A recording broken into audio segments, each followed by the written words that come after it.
There's a club in Seoul where secrets cost more than champagne, where power wears Armani suits, and where one woman just made the most dangerous man in the city feel something he's never felt before. Invisible. This is Velvet Chains. The Midnight Palace isn't just Seoul's most exclusive nightclub. It's a hunting ground, where the rich come to play, where the powerful come to conquer, and where everyone knows the rules. Rule number 1, fear the right people. Rule number 2, want the right things. Rule number 3, never ignore Kang Min-jae, 34 years old, heir to the Kang Empire. Controls half the entertainment district and all the shadows beneath it. Women throw themselves at him like he's the last life raft on a sinking ship. He barely notices anymore. Power becomes routine. Wealth becomes exhausting. Attention becomes elevator music.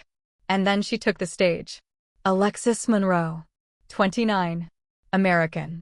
Been singing here for 6 weeks. And in those 6 weeks, she's done something nobody else has managed in 6 years. She's made Kang Min-jae feel like he doesn't exist. Her voice could make grown men cry, could stop conversations mid-sentence, could fill a room so completely you'd forget your own name. But her eyes? They found everyone in the room. Everyone except him. Alexis's gaze swept over the elderly couple in the corner, the bartender polishing glasses, the saxophone player in her band, the back wall of the club. Never the VIP section. In a world where everyone wanted his attention, she performed like he was empty air.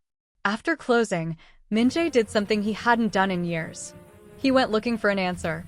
He found her backstage, packing her sheet music into a worn leather folder. The silence between them was thick enough to cut. "You have exceptional range," he said, his voice quiet and controlled. "Appreciate it. Have a good night," she replied without looking up. Min-jae's jaw tightened slightly. "You never look at the VIP section when you perform." Now Alexis looked up. Direct. Unflinching. "Should I?" "Most performers do. That's where the real money is." She closed her folder with a decisive snap. "Mr. Kang, I wasn't hired to stare at money. I was hired to sing. Same time tomorrow. Good night." She walked past him. Didn't look back. Didn't hesitate. Just walked away like he was furniture, like his name wasn't whispered in fear across every district in the city. In his 34 years, Kang Min-jae had been feared, obeyed, desired, but never dismissed. And standing there alone in his own empire, he realized something terrifying was happening. He was interested. And in his world, interest was the most dangerous thing you could feel. Over the next 3 weeks, something strange happened at the Midnight Palace. The boss started arriving early. Started sitting at regular tables. Started watching one performer like she was the only person in the room. His security team didn't understand. In their world, patterns kept you alive. Changes meant danger. But they couldn't see what danger looked like when it wore a cocktail dress and sang jazz standards. In the bathroom, women whispered to each other in Korean. "What does she have that we don't?" one asked. "It won't last." "It never does," another replied. Alexis ignored it all. Sang like she always sang. Left like she always left. Gave him nothing. Which only made him want to understand her more. Then came the night everything changed. A group of drunk businessmen sat near the stage, loud and obnoxious. Alexis was mid-performance when one of them shouted in Korean, "Hey, American girl, sing something fun. This is too depressing." The room went quiet. Tension spiked through the air like electricity. Another businessman laughed. "Maybe she doesn't understand Korean." A third chimed in, "Where did they even find her?" Min-jae's hand, which had been circling his whiskey glass, stopped. Went completely still. Everyone who knew anything about the Midnight Palace knew one rule. You don't disrespect the talent. Not here. Not ever. Alexis paused at the microphone. Looked directly at them. Smiled dangerously. "Gentlemen," she said in perfect, flawless Korean, "I understand Korean fluently. I also understand disrespect in every language. This next song is for anyone who mistakes volume for value." The crowd gasped. Whispers rippled through the room. She launched into a devastating Korean ballad. The song was old, traditional, About men who shout because they have nothing worth saying. The businessmen squirmed in their seats as everyone watched them, judging them with silent contempt. Min-jae didn't move, didn't speak. But one of his security guards appeared beside the businessmen's table, leaned down, and whispered something. The businessmen's faces drained of color.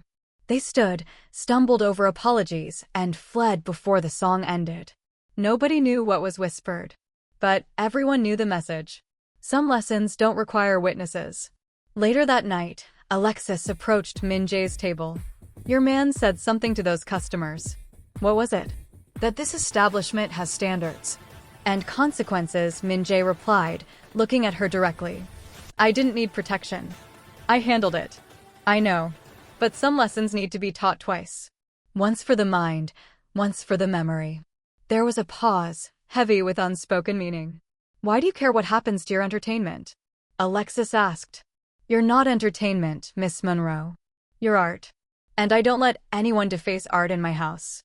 Something shifted in Alexis's expression. She was recalculating, revising assumptions.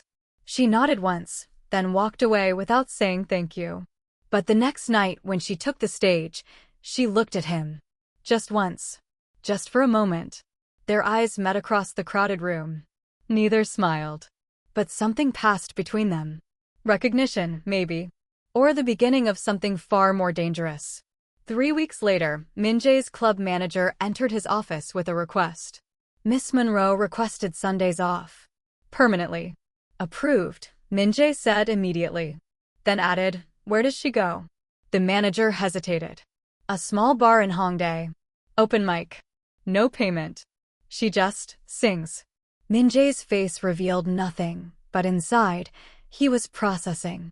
She performed at Seoul's most exclusive club for top $6 nights a week. Then spent her only day off singing for free in a cramped bar where nobody knew her name. He sat alone in his office afterward, thinking. He told himself he wouldn't go. Told himself it was crossing a line. Told himself 100 things that didn't stop him from showing up that Sunday. The golden note was everything the Midnight Palace wasn't. Mismatched chairs. A single spotlight. Coffee-stained tables. No velvet. No crystal.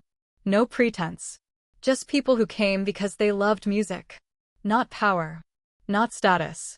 Just sound. Min-jae entered wearing jeans and a plain jacket. No entourage. No reputation. Just a man. He sat in the back corner. Ordered a beer he wouldn't drink. And waited. When Alexis took the tiny stage in jeans and a black top, her hair down and natural, something inside Min-jae cracked. And when she began to sing, raw and unpolished and devastatingly honest, he understood. At his club, she was professional. Controlled. Perfect. Here she sang like breathing. Like prayer. Like the music was being ripped from somewhere so deep inside her, it had nothing to do with performance and everything to do with survival. Halfway through the song, her eyes found him in the back corner. She didn't stop singing.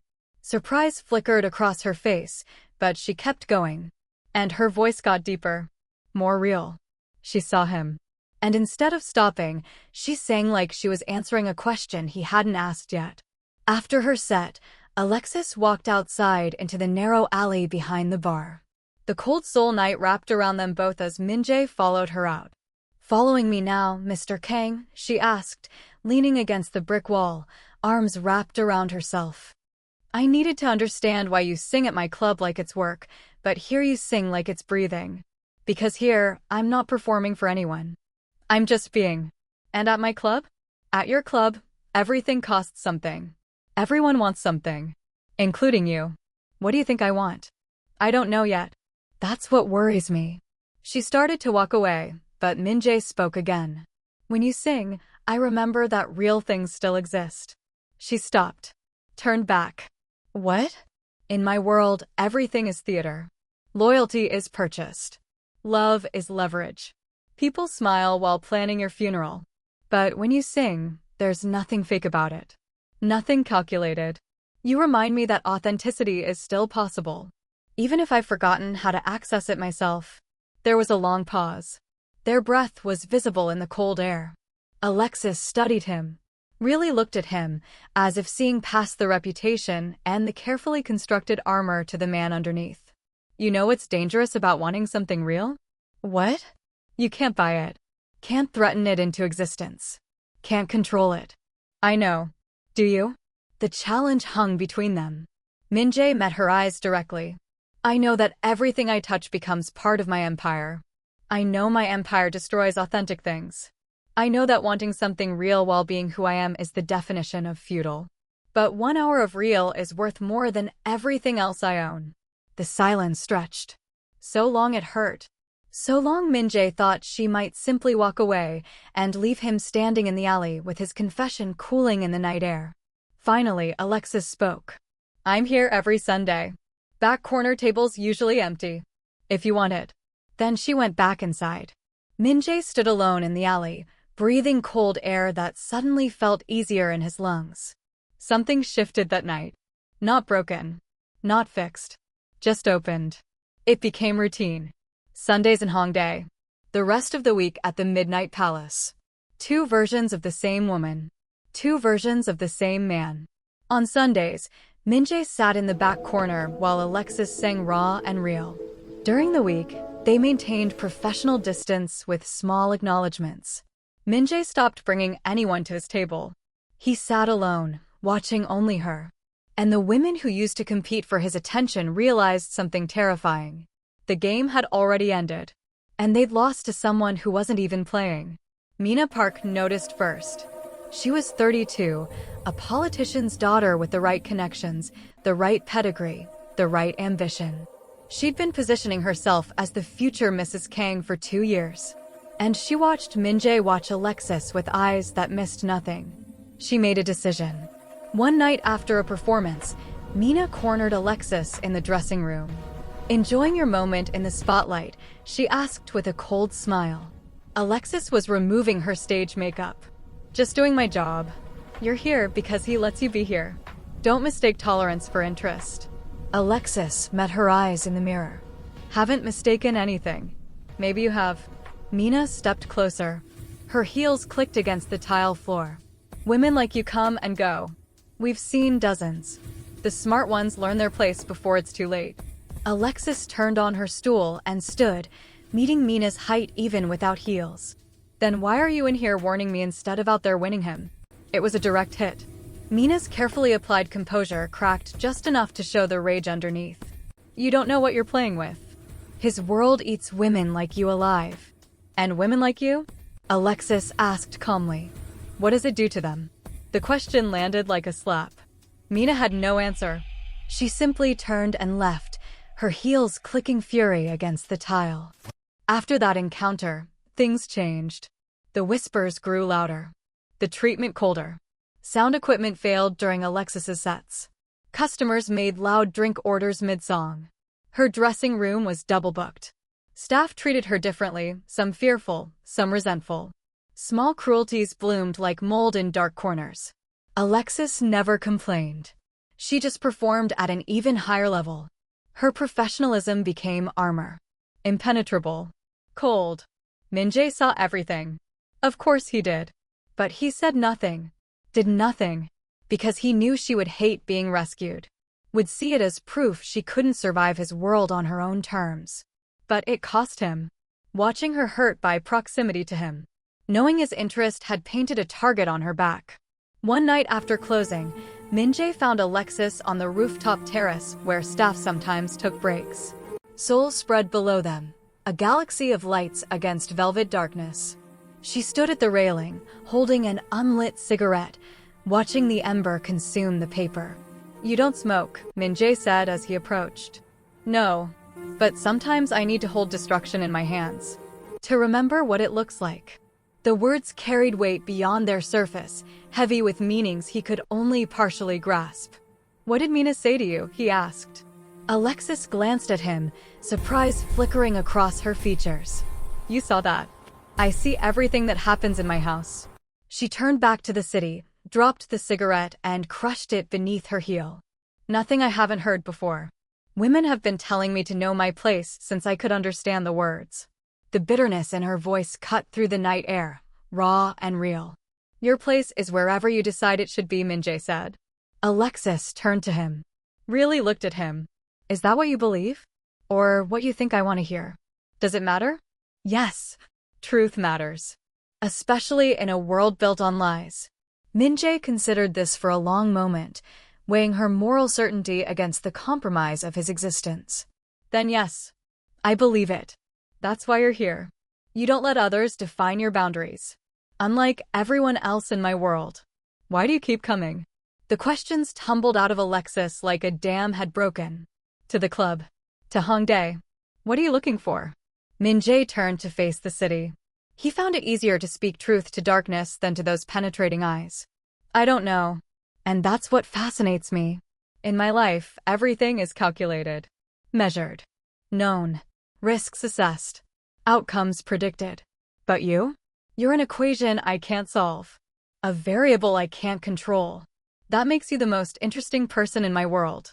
The silence that followed was so heavy it felt physical. Finally, Alexis spoke quietly.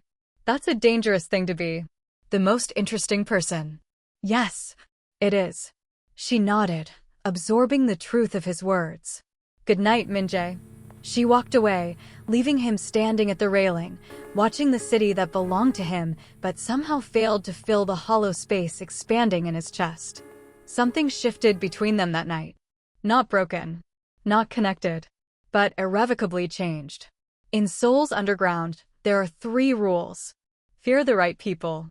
Want the right things. Never ignore Kang Min-jae. Alexis Monroe broke all 3. And in doing so, she didn't just break the rules. She broke him. But some things, once broken, can't be put back together the same way.